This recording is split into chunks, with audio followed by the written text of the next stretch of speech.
पति अगर आवारा है तो फिर हाँ भाई साहब, ये जो आपके कान खड़े हुए हैं ना,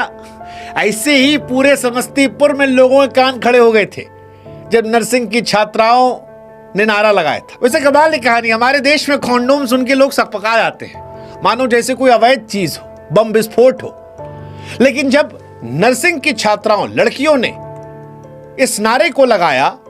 आवारा है तो किसी ने इसे क्रांतिकारी बताया, तो किसी ने कहा कि यह सस्ती लोकप्रियता पाने का तरीका है, किसी ने कहा यह जागरूकता फैलाना नहीं, अश्लीलता फूहड़ता फैलाना है। तो कुछ मजा काट के बोले, भैया अब तो एड्स भी शर्मा के भाग जाएगा, ऐसे लड़की लोग बोलेंगी। कुछ मर्दों ने अपने आप की ठसक में कहा कि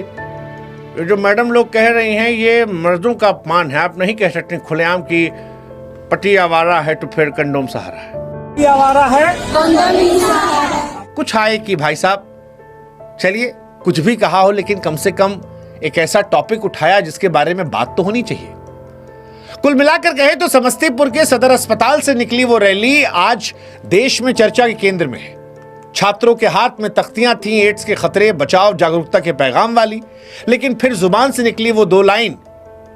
जो पटाखे की तरह फूटी और सोशल मीडिया पर आग में बदल गई, जिसमें कहा गया कि परदेश नहीं जाना बलम जी, एड्स नहीं लाना बलम जी, पति अगर आवारा है तो कंडोम ही सहारा है। अब सवाल उठता है कि भाषा जो थी वो मान लेते हैं कड़वी थी, फूहड़ थी, लेकिन अगर मैसेज सही जहां पहुंच रहे तो क्या ये ठीक है? या ये मान ले कि भाई साहब जागरूकता फैलाना ठीक काम है, लेकिन संस्कृति भी कुछ होती है, शर्म हया मर्यादा बेच थोड़ी ना खाएंगे हम लोग। सच बोलने के लिए भी इतनी भूल